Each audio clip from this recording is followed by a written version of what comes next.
ನೋಡಿ, ಗವರ್ನರ್ ಹಾಗೂ ಗವರ್ನಮೆಂಟ್ನ ನಡುವೆ ಭಾಷಣದ ಸಮರ ಜೋರಾಗಿ ನಡೀತಾ ಇದೆ. ಮೊನ್ನೆ ಜಂಟಿ ಅಧಿವೇಶನ, ಈಗ ರಾಜ್ಯಪಾಲರ ಗಣರಾಜ್ಯೋತ್ಸವದ ಭಾಷಣ. ಇದು ಕೂಡ ಮತ್ತೊಂದು ರೀತಿಯ ಗುದ್ದಾಟಕ್ಕೆ ಕಾರಣ ಆಗತ್ತಾ? ಗಣರಾಜ್ಯೋತ್ಸವದ ರಾಜ್ಯಪಾಲರ ಭಾಷಣದಲ್ಲೂ ಕೂಡ ವಿವಾದ ಎದುರು ಏಳಬಹುದು. ರಾಜ್ಯ ಸರ್ಕಾರದಿಂದ ರಾಜ್ಯಪಾಲರ ಭಾಷಣಕ್ಕೆ ಸಿದ್ಧತೆಗಳು ಈಗಾಗಲೇ ನಡೀತಾ ಇದೆ. ಗಣರಾಜ್ಯೋತ್ಸವ ಭಾಷಣದಲ್ಲೂ ಕೂಡ ಕೇಂದ್ರದ ವಿರುದ್ಧ ಸಮರವನ್ನ ಸಾರುತ್ತಾ ರಾಜ್ಯ ಸರ್ಕಾರ ತನ್ನ ಭಾಷಣದ ಮೂಲಕ ಕೇಂದ್ರದ ಧೋರಣೆಯನ್ನ ಖಂಡಿಸೋ ಸಾಲುಗಳ ಉಲ್ಲೇಖ ಅಲ್ಲಿ ಇರುತ್ತಾ? ರಾಜ್ಯ ಸರ್ಕಾರದ ಭಾಷಣದಲ್ಲಿ ಕೇಂದ್ರದ ವಿರುದ್ಧ ಸಾಲುಗಳು ಇದ್ದರೂ ಇರಬಹುದು. ಕೇಂದ್ರ ಸರ್ಕಾರ ವಿರುದ್ಧ ಸಾಲುಗಳನ್ನ ಗೆಹ್ಲೋಟ್ ಓದುತ್ತಾರಾ ಅಥವಾ ತೆಗೆದು ಹಾಕಿಸ್ತಾರಾ? ಮಾಣಿಕ್ ಷಾ ಪರೇಡ್ ಗ್ರೌಂಡ್ನಲ್ಲಿ ಭಾಷಣ ಇರುತ್ತೆ. ವಿಶೇಷ ಅಧಿವೇಶನದಲ್ಲಿ ಯಾವ ರೀತಿ 30 ಸೆಕೆಂಡ್ ಭಾಷಣವನ್ನ ಮಾಡಿದ್ರು ಗೆಹ್ಲೋಟ್. ಮೊದಲ ಹಾಗೂ ಕೊನೆಯ ಪುಟದ ಸಾಲನ್ನ ರಾಜ್ಯಪಾಲರು ಓದಿದ್ರು. ಈಗ ಗಣರಾಜ್ಯೋತ್ಸವದ ದಿನ ಏನ್ ಮಾಡ್ತಾರೆ ಅನ್ನುವಂತಹ ಪ್ರಶ್ನೆ ಇದೆ. ಸರ್ಕಾರ ಈಗಾಗಲೇ ಗಣರಾಜ್ಯೋತ್ಸವದ ಭಾಷಣವನ್ನ ಸಿದ್ಧಪಡಿಸ್ತಾ ಇದೆ. ಆ ಭಾಷಣದ ಪ್ರತಿಯನ್ನ ಸರ್ಕಾರ ರಾಜ್ಯಪಾಲರಿಗೆ ನೀಡಬೇಕಾಗುತ್ತೆ.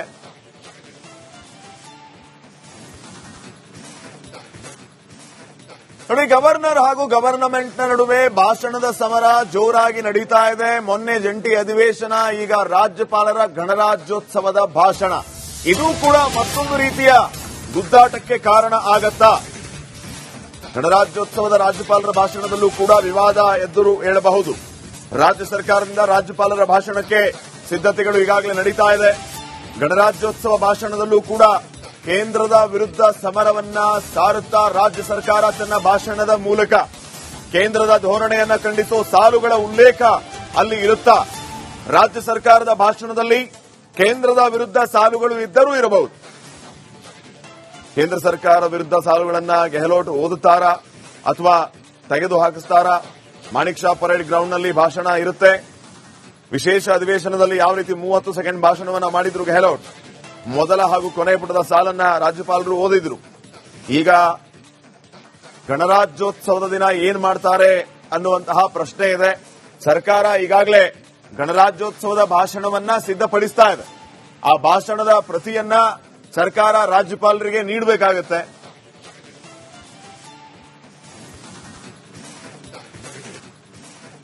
ನೋಡಿ, ಗವರ್ನರ್ ಹಾಗೂ ಗವರ್ನಮೆಂಟ್ನ ನಡುವೆ ಭಾಷಣದ ಸಮರ ಜೋರಾಗಿ ನಡೀತಾ ಇದೆ. ಮೊನ್ನೆ ಜಂಟಿ ಅಧಿವೇಶನ, ಈಗ ರಾಜ್ಯಪಾಲರ ಗಣರಾಜ್ಯೋತ್ಸವದ ಭಾಷಣ. ಇದು ಕೂಡ ಮತ್ತೊಂದು ರೀತಿಯ ಗುದ್ದಾಟಕ್ಕೆ ಕಾರಣ ಆಗತ್ತಾ? ಗಣರಾಜ್ಯೋತ್ಸವದ ರಾಜ್ಯಪಾಲರ ಭಾಷಣದಲ್ಲೂ ಕೂಡ ವಿವಾದ ಎದುರು ಏಳಬಹುದು. ರಾಜ್ಯ ಸರ್ಕಾರದಿಂದ ರಾಜ್ಯಪಾಲರ ಭಾಷಣಕ್ಕೆ ಸಿದ್ಧತೆಗಳು ಈಗಾಗಲೇ ನಡೀತಾ ಇದೆ. ಗಣರಾಜ್ಯೋತ್ಸವ ಭಾಷಣದಲ್ಲೂ ಕೂಡ ಕೇಂದ್ರದ ವಿರುದ್ಧ ಸಮರವನ್ನ ಸಾರುತ್ತಾ ರಾಜ್ಯ ಸರ್ಕಾರ ತನ್ನ ಭಾಷಣದ ಮೂಲಕ ಕೇಂದ್ರದ ಧೋರಣೆಯನ್ನ ಖಂಡಿಸೋ ಸಾಲುಗಳ ಉಲ್ಲೇಖ ಅಲ್ಲಿ ಇರುತ್ತಾ? ರಾಜ್ಯ ಸರ್ಕಾರದ ಭಾಷಣದಲ್ಲಿ ಕೇಂದ್ರದ ವಿರುದ್ಧ ಸಾಲುಗಳು ಇದ್ದರೂ ಇರಬಹುದು. ಕೇಂದ್ರ ಸರ್ಕಾರ ವಿರುದ್ಧ ಸಾಲುಗಳನ್ನ ಗೆಹ್ಲೋಟ್ ಓದುತ್ತಾರಾ ಅಥವಾ ತೆಗೆದು ಹಾಕಿಸ್ತಾರಾ? ಮಾಣಿಕ್ ಷಾ ಪರೇಡ್ ಗ್ರೌಂಡ್ನಲ್ಲಿ ಭಾಷಣ ಇರುತ್ತೆ. ವಿಶೇಷ ಅಧಿವೇಶನದಲ್ಲಿ ಯಾವ ರೀತಿ 30 ಸೆಕೆಂಡ್ ಭಾಷಣವನ್ನ ಮಾಡಿದ್ರು ಗೆಹ್ಲೋಟ್. ಮೊದಲ ಹಾಗೂ ಕೊನೆಯ ಪುಟದ ಸಾಲನ್ನ ರಾಜ್ಯಪಾಲರು ಓದಿದ್ರು. ಈಗ ಗಣರಾಜ್ಯೋತ್ಸವದ ದಿನ ಏನ್ ಮಾಡ್ತಾರೆ ಅನ್ನುವಂತಹ ಪ್ರಶ್ನೆ ಇದೆ. ಸರ್ಕಾರ ಈಗಾಗಲೇ ಗಣರಾಜ್ಯೋತ್ಸವದ ಭಾಷಣವನ್ನ ಸಿದ್ಧಪಡಿಸ್ತಾ ಇದೆ. ಆ ಭಾಷಣದ ಪ್ರತಿಯನ್ನ ಸರ್ಕಾರ ರಾಜ್ಯಪಾಲರಿಗೆ ನೀಡಬೇಕಾಗುತ್ತೆ.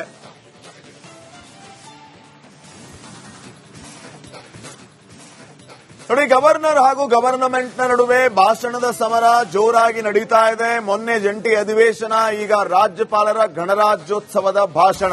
ಇದು ಕೂಡ ಮತ್ತೊಂದು ರೀತಿಯ ಗುದ್ದಾಟಕ್ಕೆ ಕಾರಣ ಆಗತ್ತಾ?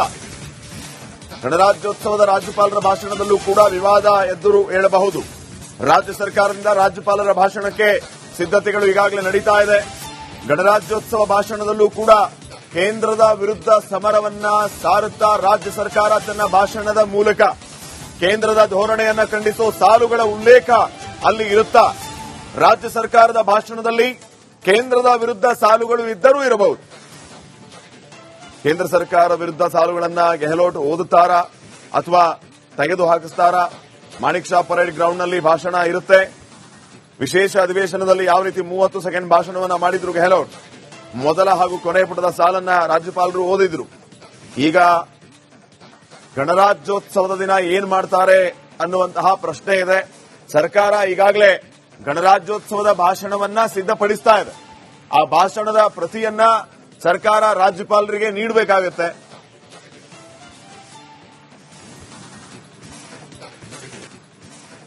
ನೋಡಿ, ಗವರ್ನರ್ ಹಾಗೂ ಗವರ್ನಮೆಂಟ್ನ ನಡುವೆ ಭಾಷಣದ ಸಮರ ಜೋರಾಗಿ ನಡೀತಾ ಇದೆ. ಮೊನ್ನೆ ಜಂಟಿ ಅಧಿವೇಶನ, ಈಗ ರಾಜ್ಯಪಾಲರ ಗಣರಾಜ್ಯೋತ್ಸವದ ಭಾಷಣ. ಇದು ಕೂಡ ಮತ್ತೊಂದು ರೀತಿಯ ಗುದ್ದಾಟಕ್ಕೆ ಕಾರಣ ಆಗತ್ತಾ?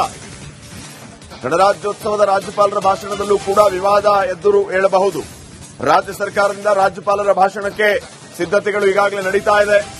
ಗಣರಾಜ್ಯೋತ್ಸವ ಭಾಷಣದಲ್ಲೂ ಕೂಡ ಕೇಂದ್ರದ ವಿರುದ್ಧ ಸಮರವನ್ನ ಸಾರುತ್ತಾ ರಾಜ್ಯ ಸರ್ಕಾರ ತನ್ನ ಭಾಷಣದ ಮೂಲಕ ಕೇಂದ್ರದ ಧೋರಣೆಯನ್ನ ಖಂಡಿಸೋ ಸಾಲುಗಳ ಉಲ್ಲೇಖ ಅಲ್ಲಿ ಇರುತ್ತಾ? ರಾಜ್ಯ ಸರ್ಕಾರದ ಭಾಷಣದಲ್ಲಿ ಕೇಂದ್ರದ ವಿರುದ್ಧ ಸಾಲುಗಳು ಇದ್ದರೂ ಇರಬಹುದು. ಕೇಂದ್ರ ಸರ್ಕಾರ ವಿರುದ್ಧ ಸಾಲುಗಳನ್ನ ಗೆಹ್ಲೋಟ್ ಓದುತ್ತಾರಾ ಅಥವಾ ತೆಗೆದು ಹಾಕಿಸ್ತಾರಾ? ಮಾಣಿಕ್ ಶಾ ಪರೇಡ್ ಗ್ರೌಂಡ್ನಲ್ಲಿ ಭಾಷಣ ಇರುತ್ತೆ. ವಿಶೇಷ ಅಧಿವೇಶನದಲ್ಲಿ ಯಾವ ರೀತಿ 30 ಸೆಕೆಂಡ್ ಭಾಷಣವನ್ನ ಮಾಡಿದ್ರು ಗೆಹ್ಲೋಟ್, ಮೊದಲ ಹಾಗೂ ಕೊನೆ ಪುಟದ ಸಾಲನ್ನ ರಾಜ್ಯಪಾಲರು ಓದಿದ್ರು. ಈಗ ಗಣರಾಜ್ಯೋತ್ಸವದ ದಿನ ಏನ್ ಮಾಡ್ತಾರೆ ಅನ್ನುವಂತಹ ಪ್ರಶ್ನೆ ಇದೆ. ಸರ್ಕಾರ ಈಗಾಗಲೇ ಗಣರಾಜ್ಯೋತ್ಸವದ ಭಾಷಣವನ್ನ ಸಿದ್ಧಪಡಿಸ್ತಾ ಇದೆ. ಆ ಭಾಷಣದ ಪ್ರತಿಯನ್ನ ಸರ್ಕಾರ ರಾಜ್ಯಪಾಲರಿಗೆ ನೀಡಬೇಕಾಗುತ್ತೆ.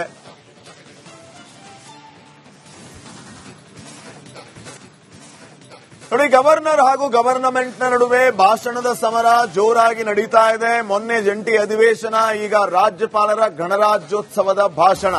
ಇದು ಕೂಡ ಮತ್ತೊಂದು ರೀತಿಯ ಗುದ್ದಾಟಕ್ಕೆ ಕಾರಣ ಆಗತ್ತಾ? ಗಣರಾಜ್ಯೋತ್ಸವದ ರಾಜ್ಯಪಾಲರ ಭಾಷಣದಲ್ಲೂ ಕೂಡ ವಿವಾದ ಎದುರು ಏಳಬಹುದು. ರಾಜ್ಯ ಸರ್ಕಾರದಿಂದ ರಾಜ್ಯಪಾಲರ ಭಾಷಣಕ್ಕೆ ಸಿದ್ಧತೆಗಳು ಈಗಾಗಲೇ ನಡೀತಾ ಇದೆ.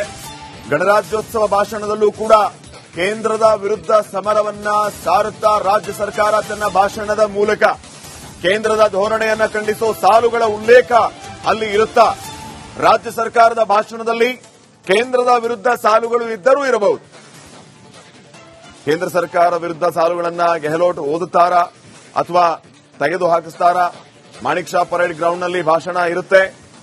ವಿಶೇಷ ಅಧಿವೇಶನದಲ್ಲಿ ಯಾವ ರೀತಿ 30 ಸೆಕೆಂಡ್ ಭಾಷಣವನ್ನ ಮಾಡಿದ್ರು ಗೆಹ್ಲೋಟ್, ಮೊದಲ ಹಾಗೂ ಕೊನೆ ಪುಟದ ಸಾಲನ್ನ ರಾಜ್ಯಪಾಲರು ಓದಿದ್ರು. ಈಗ ಗಣರಾಜ್ಯೋತ್ಸವದ ದಿನ ಏನ್ ಮಾಡ್ತಾರೆ ಅನ್ನುವಂತಹ ಪ್ರಶ್ನೆ ಇದೆ. ಸರ್ಕಾರ ಈಗಾಗಲೇ ಗಣರಾಜ್ಯೋತ್ಸವದ ಭಾಷಣವನ್ನ ಸಿದ್ಧಪಡಿಸ್ತಾ ಇದೆ. ಆ ಭಾಷಣದ ಪ್ರತಿಯನ್ನ ಸರ್ಕಾರ ರಾಜ್ಯಪಾಲರಿಗೆ ನೀಡಬೇಕಾಗುತ್ತೆ. ನೋಡಿ, ಗವರ್ನರ್ ಹಾಗೂ ಗವರ್ನಮೆಂಟ್ನ ನಡುವೆ ಭಾಷಣದ ಸಮರ ಜೋರಾಗಿ ನಡೀತಾ ಇದೆ. ಮೊನ್ನೆ ಜಂಟಿ ಅಧಿವೇಶನ, ಈಗ ರಾಜ್ಯಪಾಲರ ಭಾಷಣದಲ್ಲೂ ಕೂಡ ವಿವಾದ ಎದುರು ಏಳಬಹುದು. ರಾಜ್ಯ ಸರ್ಕಾರದಿಂದ ರಾಜ್ಯಪಾಲರ ಭಾಷಣಕ್ಕೆ ಸಿದ್ಧತೆಗಳು ಈಗಾಗಲೇ ನಡೀತಾ ಇದೆ. ಗಣರಾಜ್ಯೋತ್ಸವದ ಭಾಷಣದಲ್ಲೂ ಕೂಡ ಕೇಂದ್ರದ ವಿರುದ್ಧ ಸಮರವನ್ನ ಸಾರುತ್ತಾ ರಾಜ್ಯ ಸರ್ಕಾರ ತನ್ನ ಭಾಷಣದ ಮೂಲಕ ಕೇಂದ್ರದ ಧೋರಣೆಯನ್ನ ಖಂಡಿಸೋ ಸಾಲುಗಳ ಉಲ್ಲೇಖ ಅಲ್ಲಿ ಇರುತ್ತಾ? ರಾಜ್ಯ ಸರ್ಕಾರದ ಭಾಷಣದಲ್ಲಿ ಕೇಂದ್ರದ ವಿರುದ್ಧ ಸಾಲುಗಳು ಇದ್ದರೂ ಇರಬಹುದು. ಗಣರಾಜ್ಯೋತ್ಸವದ ದಿನ ಏನ್ ಮಾಡ್ತಾರೆ ಅನ್ನುವಂತಹ ಪ್ರಶ್ನೆ ಇದೆ. ಸರ್ಕಾರ ಈಗಾಗಲೇ ಗಣರಾಜ್ಯೋತ್ಸವದ ಭಾಷಣವನ್ನ ಸಿದ್ಧಪಡಿಸ್ತಾ ಇದೆ.